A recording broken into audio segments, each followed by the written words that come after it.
The Undersized Wookiee, a short story by Pete Fletzer.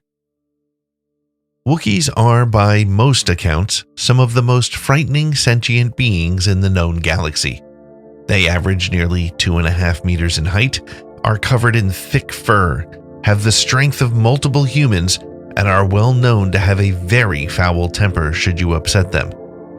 This is what made Telly so unique among his species.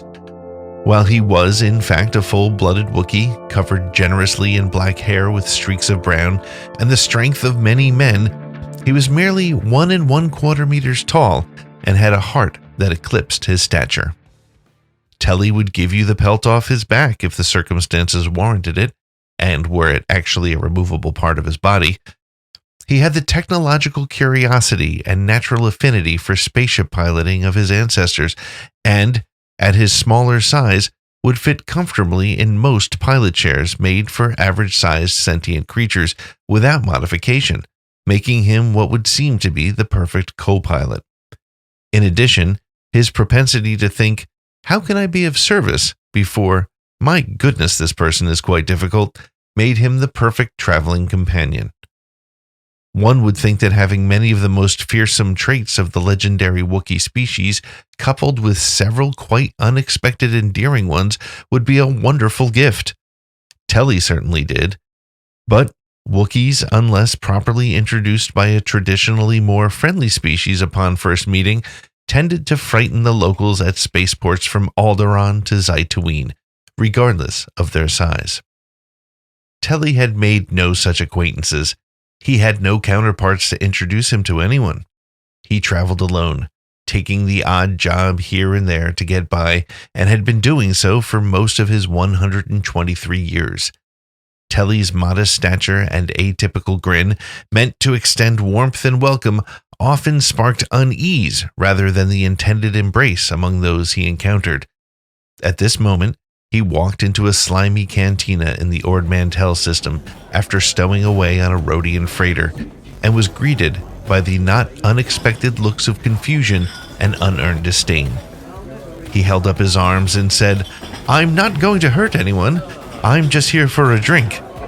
However, Telly only spoke his native language of Shriwook, a word that is as hard to say as it is to understand the dialect of grunts and barks it represented, which meant that his attempt to quell any concerns was heard as a ferocious growl by the patrons and only served to create more stress for those in the establishment and the Wookiee himself. Upon realizing his attempts to communicate would not be successful, he reached into the satchel that he carried with him on a bandolier-style strap slung loosely across his torso and pulled out a small handful of credits. He approached the bar, dropped the money on the hard metal surface, and signaled for a drink, his head barely peeking above the counter. Telly grunted and pointed at whatever drink the green-skinned Twi'lek next to him had ordered, with no idea what he was about to imbibe. The bartender, an Ithorian, presented a bubbling turquoise concoction, and Telly immediately thought to himself that he really should learn a few words in Galactic Basic to avoid drinks like this one. "Hey, barkeep," a grizzled old human said, standing at the bar to Telly's left. "When did you start serving Ewoks in this joint?" The bartender gurgled a laugh that was continued by others who heard the quip. While Telly couldn't speak Basic, he understood it. He knew about Ewoks, the short, furry native creatures of the forests on Endor, and while he had no ill will toward them himself, he knew the man was attempting to insult him. Telly rolled his eyes and forced another sip of the awful drink. "So what's your story, fuzzball?" said the man again, this time directly to Telly. "Are baby Wookiees allowed to drink in places like this?" This garnered more chuckles from the customers at the bar, and again, no response from Telly. With a brusque motion, the man downed his drink, then slammed the cup to the bar's surface with a forceful clang. "Another hammerhead," he barked at the bartender, oblivious or willfully ignorant to the derogatory edge in the term often flung at the Ithorian people, a slur too frequently uttered by those lacking in manners within the recesses of the Outer Rim. Hearing its use confirmed what Telly had already suspected about the man. It wasn't the drink that made him rude. It was his nature. The Wookiee, with his drink in hand, turned in hopes of finding a quiet place somewhere in the tavern where he could finish this unknown liquid and hopefully not die from it. The man grabbed Telly's shoulder and yanked him around. "Don't walk away from me, boy," he slurred while exposing his rotten teeth in his surly grin. "Do a trick for me, and I'll take you with me on my next job, as my pet." Again, laughs emerged from drinkers around the bar, but there was a bit of apprehension in the giggle. Even the most drunk of them were starting to feel slightly as though perhaps the ornery human was taking this intimidation bit too far. Telly said, "You'll have to excuse me, but I don't do tricks." Unfortunately, the man didn't understand him because, not at all surprisingly, he did not understand the Wookiee's native tongue. All he heard was the natural guttural roar of Shriwook and promptly took it to mean that Telly was snarling at him in a hostile manner. "Growl at me again, Wookiee, and I'll put a hole in your tiny little chest," the man said. A murmuring began through the cantina, the kind that always happened before a couple of patrons were about to get into a skirmish. There was a tangible sense of nervousness mixed with odd excitement that always comes before someone was inevitably about to be murdered right before their eyes. This happened quite regularly in the watering holes that dotted the space lanes of the Outer Rim. Telly attempted to extricate himself from the tense moment and continued to not quite enjoy his turquoise bubbling brew. He took a sip and confirmed that it still did not taste any good. After a few steps, the man drew his blaster from the holster strapped to his leg. "Where do you think you're going, Poobah?" he sneered. First an Ewok, now a Poobah, thought Telly. This human sure seemed to be an expert at the smaller, furry, sentient creatures of the galaxy. Telly paused, harumphed, and turned around to face the human who was infused with the kind of bravery that resulted from too many local drinks and the implied support of others who had shared in his overindulgence of similar libations. Upon seeing the weapon drawn and the clearly unstable look in the eye of the human, Telly slowly placed his drink above his head on a nearby table and raised his other arm to keep them both in the traditionally accepted position of surrender.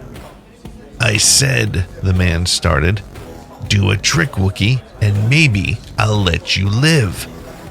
Telly quickly sorted through his mind to find anything interesting he might be able to do to entertain an intoxicated man with a blaster. At 4 feet tall and 123 years seasoned in the art of existence, one might assume a Wookiee of such vintage would possess a trick or two up his furry sleeve. Alas, Telly found himself without any sort of performance repertoire. Contemplating a spontaneous jig to the rhythm of the Jats music or an impromptu display of glass juggling, he realized the flaw in this plan. While these activities seemed fitting for the occasion, he lacked any prior expertise, having never attempted either in his long and eventful life. So, he became resigned to having to defend himself against his better judgment and usual demeanor. He balled his fists and took a single step toward the man with the weapon. The man felt his hand begin to sweat on the pommel of his pistol. Usually simply showing his blaster was enough to defuse a situation like this. He didn't actually expect the Wookiee to move against him.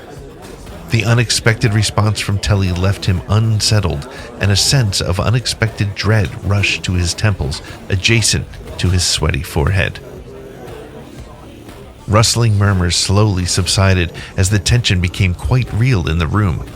These sorts of things, while not uncommon in watering holes across the galaxy, were a spectacle for those in attendance. Some began placing bets with other patrons under their breath about who would survive. Others quietly moved toward the door in the event they needed to make a quick exit. And others still thought, what is this terrible turquoise bubbly concoction that I ordered? Then, a metallic voice sliced through the remaining whispers. "I recommend lowering your weapon," it said in a slow, deliberate drawl. "It is unwise to upset a Wookiee, regardless of its size." Any patron at the bar who had eyes turned them toward the source of the advice. Sitting in a darkened corner of the saloon was a shiny silver droid, inexplicably wearing a fully brimmed hat and boots that were perched upon the table at the end of its two gleaming legs. If it had a mouth, one would expect to see a stalk of Lothalian fieldgrass jutting from between its teeth. As it did not have a mouth, nor did it have teeth, this additional, seemingly appropriate visual was not part of what the patrons saw. They did, however, take note of the blaster pistol in the droid's left hand, resting on its left knee, aimed squarely at the man who was troubling the petite Wookiee. Telly breathed a sigh of relief, and the man holding him at gunpoint was stone still, unsure of what to do next. Are your auditory senses in need of repair? The droid said. Lower the weapon before I shoot it from your hand, or the Wookiee rips your arm off. There was complete silence in the cantina, save for the music on the speakers and the droning hum of the DD-800 droid detector by the entrance. Droid detectors were often installed in taverns such as this in the outer and mid-rim to alert owners when a robot entered the establishment, as sentient mechs were usually unwelcome by the organics who drank in questionable cantinas around the galaxy. It was also at that moment that the Ithorian bartender remembered that he hadn't yet called the technician to have the DD-800 repaired, as he had promised himself he would a week before. The man loosened his stance, lowered his pistol a few inches, then, in a sudden response from his human brain that was not necessarily wise or unusual given the amount he had had to drink, he shouted at the droid, "Wait a minute! Who the hell are you?" Servos in the robot hummed and squealed as it leaned forward, raised its blaster in its hand, and took a very deliberate aim at the man. I am your only hope of walking out of here alive. Should I decide to fire at you, the odds of ending your life in a single shot are better than 1.6 to 1. My observation of this situation, coupled with your blood toxin level, means that your chances of survival, should you not heed my advice, are 856 to 1. There was a pause, programmed into the droid for dramatic effect. I am no longer willing to continue this conversation. You have exactly 5 seconds to relinquish your sidearm. But 5, began the droid. Telly took a step backward. 4, The man turned to the Ithorian. Are you gonna... 3, The man panicked. 2, Okay, he said, and bent down and put the blaster on the floor. 1. Time's up. The patrons recoiled and prepared for the inevitable homicide that was about to happen. Telly stared at the silver gunslinger at the table. After a moment, the droid finally spoke. You have complied. Now leave before I change my mind. The man looked around the bar, expecting some additional support from those that had enjoyed his witticisms just moments before, which of course he did not get. Upon realizing he was defeated and alone, he pushed through the bar, past the DD-800, and out the door. Conversations resumed immediately. Drinks were served, and it was as if nothing had happened at all. Telly, on the other hand, made his way to the dark corner of the tavern and approached the silver droid who seemingly just saved his life. "Thank you," he growled in Treewook. Don't mention it. Said the droid in Basic. Telly was relieved, but not surprised, that the robot understood him. "How can I repay you?" growled Telly. I could use a co-pilot and some muscle. The droid said. "Well, I could use a job," replied Telly, Finish that drink and let's get out of here. intoned the droid. "Well, it's rather awful. I can probably leave now and I wouldn't miss a sip," Telly replied, putting the drink down on the table between them. If the droid could shrug, it would have. Instead, it stood up, and they left the bar together and headed toward the docking bay, where the droid in the hat and the boots kept his spaceship.